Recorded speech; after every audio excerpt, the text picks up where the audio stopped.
Hello there. In this video, I'm going to show you 10 features that were removed from Minecraft over the years. Some of these features are very rare and obscure, while others are more well-known and controversial. Let's take a look at what they are and why they were removed. Number 1. Starting house. In older versions of Minecraft, players could find a small house near the spawn point of their world. When first introduced, the starting house was made up of mossy cobblestone, which later changed with stones and wood planks. The interior of house contained 2 torches and 3 chests, contained 99 of every block in the game. It was meant to help beginners survive their first night and learn the basics of the game. However, this feature was removed in later updates as the developers felt it made the game too easy and less challenging. The starting house was replaced by bonus chests, which are optional chests that spawn near the spawn point and contain similar loot as the starting house. Number 2. Nether Spire. In the early versions of Minecraft Pocket Edition, the Nether dimension was not available. However, players could still obtain Nether-based resources and face Nether-like challenges while staying in the overworld. This was possible with the help of a special block called the Nether reactor core. The Nether reactor core could be crafted using 3 diamonds and 6 iron ingots. Once crafted, the Nether reactor core was used to construct a structure made of gold blocks and cobblestone. Right-clicking the center of this structure would spawn a new structure called the Nether Spire. This towering structure housed the activated reactor and opened up a brief 45-second window of opportunity for players to collect valuable Nether-based resources from the surrounding environment. Within the Nether Spire, players faced challenges from hostile mobs such as zombie pigmen, blaze, and ghasts. Additionally, the event introduced glowing obsidian, a rare and distinct block not commonly found in the overworld. This unique material could be harvested with the Silk Touch pickaxe during the event and became a sought-after resource for its decorative and functional uses. Once the timer ran out, the Nether Spire underwent a transformation and some of the netherrack blocks from the structure disappeared. This feature was later removed as the Nether dimension was officially introduced in Update 0.12. Number 3. Glass pillars. One of the features that was briefly introduced in Minecraft was the glass pillars. They were tall columns of glass blocks that extended from the bedrock to the sky limit, marking the location of a hidden stronghold. One of the glass pillars would lead to the stronghold's portal room, and the other would lead to a silverfish spawner. The glass pillars were added in Beta 1.9 pre-release 3, but they were soon removed in Beta 1.9 pre-release 4. The developers implemented a new system for locating strongholds using the Eye of Ender item, which is a throwable object that points towards the nearest stronghold. Number 4. Enchanted Golden Apple Recipe.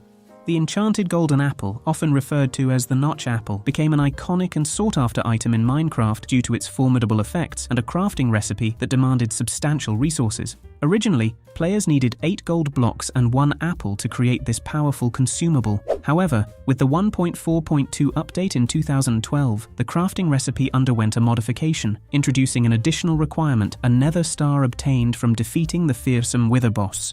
Nevertheless, in the subsequent 1.9 combat update of 2016, Mojang made a pivotal decision by removing the crafting recipe altogether. The Enchanted Golden Apple could now only be found in loot chests or obtained through other non-crafting means, altering the dynamics of how players acquired this legendary item. Despite the changes, the Enchanted Golden Apple retained its status as a symbol of rare and potent in-game rewards. Number 5. Farlands. The Farlands in Minecraft were a peculiar and unintended terrain generation anomaly that existed in the game's earlier versions. They were bizarre, glitched landscapes located millions of blocks away from the spawn point. The Farlands were characterized by distorted and chaotic terrain, with floating islands, misplaced blocks, and surreal landscapes. The Farlands originally emerged due to limitations in the terrain generation algorithms of Minecraft, particularly in the Beta 1.7.3 version and earlier. As players ventured further from the spawn point, the mathematical precision of terrain generation broke down, leading to the creation of these glitched and otherworldly landscapes. With the Beta 1.8 Adventure update in 2011, the terrain generation was significantly altered, eliminating the conditions that gave rise to the Farlands. As a result, any new terrain generated beyond a certain distance from the spawn point looked normal and consistent. Number 6. Copper horns. In March 2022, copper horns were added in the beta and preview versions of Minecraft Bedrock Edition. The copper horn was an item in Minecraft that was crafted from a goat horn and copper ingots. Just like goat horn, it was used to play sounds and had a 4-second cooldown. There were 10 variations of copper horns, and each of them played 3 different sounds when looking up,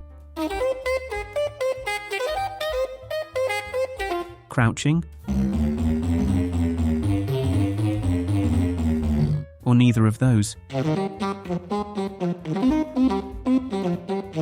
In total, there were 30 different sounds that could be played using copper horns. However, they were removed from the game as they didn't live up to the developers' design goals, and as such are no longer supported. This is the first item in Bedrock Edition to have been completely removed instead of just made unobtainable. Number 7. Bricks Pyramid.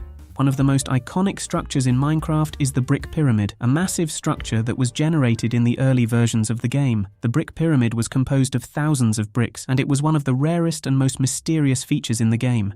These pyramids were tall structures that spawned at predetermined locations in the world. The pyramid's top block was placed at the map's top elevation, and subsequent layers expanded downwards, each layer containing the next odd square number of brick blocks. With a typical base size of 127 by 127 blocks and a height of 64 blocks, they often spawned on large bodies of water, expanding the number of bases. Despite their unique characteristics, brick pyramids were removed from the game in the early stages of development, making any issues related to them obsolete for reporting. Number 8. Rubies. Before the release of Minecraft Java Edition 1.3, there were plans to introduce rubies as a currency for trading with villagers. However, this idea was abruptly abandoned just before implementation in favor of emeralds. The decision to switch to emeralds was influenced by the fact that one of the developers, Dinnerbone, is red-green colorblind. This condition made it challenging for him to distinguish between redstone ore and ruby ore, leading to the substitution of emeralds as the chosen in-game currency, a role they continue to fulfill. Number 9. Horse Saddle. The horse saddle was an item that was added to Minecraft in 13W16A Snapshot, along with horses and donkeys. It was a craftable item that allowed players to ride and control these animals, as well as mules and llamas.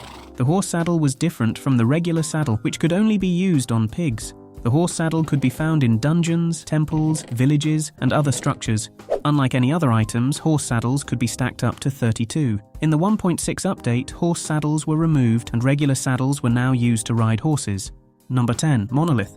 Monoliths are a rare phenomenon that occurred in some of the older versions of Minecraft, such as Early Alpha. They are essentially huge pillars of terrain that rise up to the sky limit with grass and ores on them. The space underneath them is empty, except for water and bedrock. Monoliths were fixed in version 1.2.0 when the terrain scale was changed and they no longer spawn in the world. And there you have it. The journey through the past is now complete. It's incredible to see how the game has evolved. Which of these lost features was your favorite, and what would you bring back if given the chance? Let us know in the comments below. Until next time, goodbye.